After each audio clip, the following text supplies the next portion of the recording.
Lunes Santo ng Pagpapahalaga.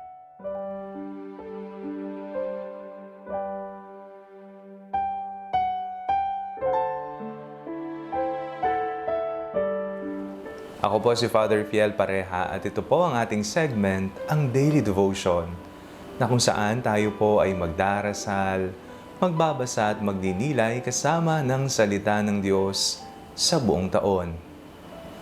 Manalangin tayo. Sa ngalan ng Ama, ng Anak at ng Espiritu Santo. Amen.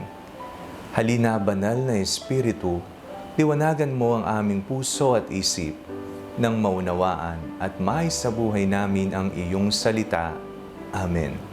Our Bible passage for today is from the Gospel of St. John chapter 12, verses 1 to 11, and I read it for you. 6 days before the Passover, Jesus came to Bethany, the home of Lazarus, whom he had raised from the dead. There they gave a dinner for him. Martha served, and Lazarus was one of those at the table with him.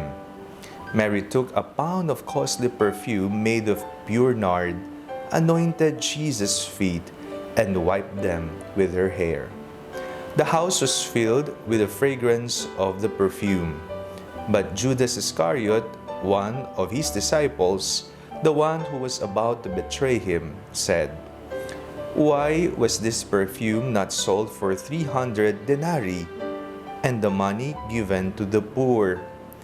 He said this not because he cared about the poor, but because he was a thief. He kept the common purse and used to steal what was put into it. Jesus said, "Leave her alone. She bought it so that she might keep it for the day of my burial. You always have the poor with you, but you do not always have me."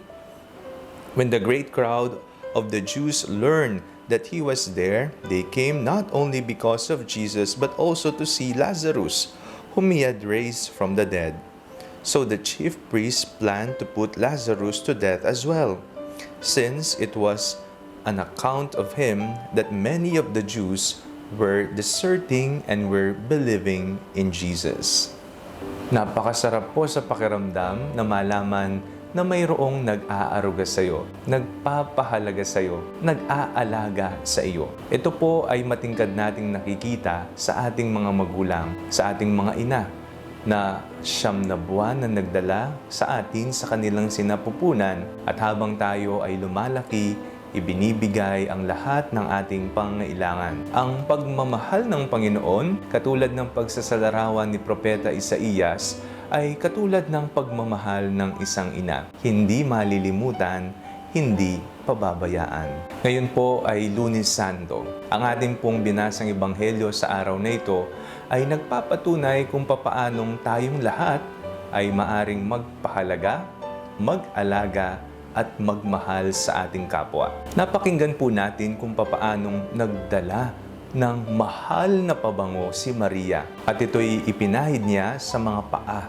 ng Panginoong Jesucristo at pinunasan niya ito sa pamamagitan ng kanyang buhok. Ngunit tumaas ang kilay ni Judas. Ang sabi, bakit hindi na lamang ibenta ang pabango at nang ang kita nito ay maitulong sa mga may hirap? Kung titingnan po natin, sino ang tunay na nagpahalaga? Si Maria o si Judas? Ang plano ni Judas ay parang, wow, napakahalaga nga niyan.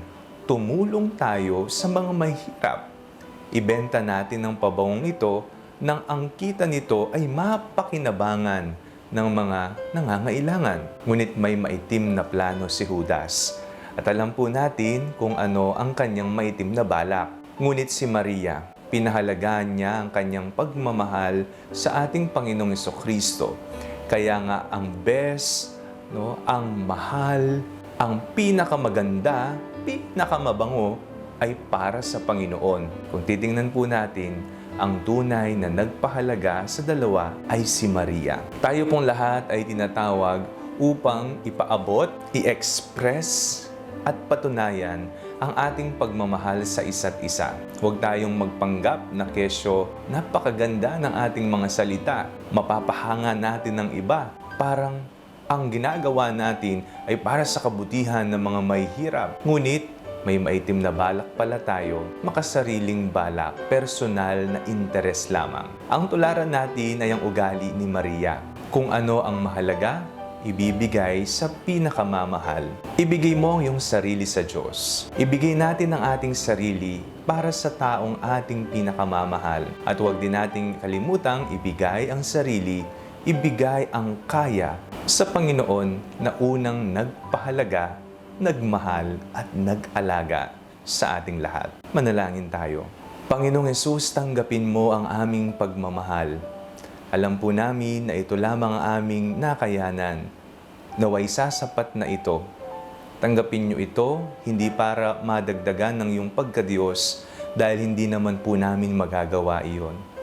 Tanggapin niyo ito, bunga ng aming pagod, bunga ng aming pasasalamat sa iyong kagandahang loob sa amin. Amen. Sa ngalan ng Ama, ng Anak, at ng Espiritu Santo. Amen. Huwag po ninyong kalimutang i-like ang video ito, mag-comment po kayo and share it with your family and friends. Ang Panalangin Bago Matulog ay may sariling Facebook page na po. Huwag niyo pong kakalimutang mag-like at mag-follow dito. And do not forget to subscribe to our YouTube channel. I-click niyo lamang po ang link na nasa description ng video ito. O kaya naman po, just search Father Fiel Pareha. Isang mapagpalang mahal na araw po sa inyong lahat. God bless you.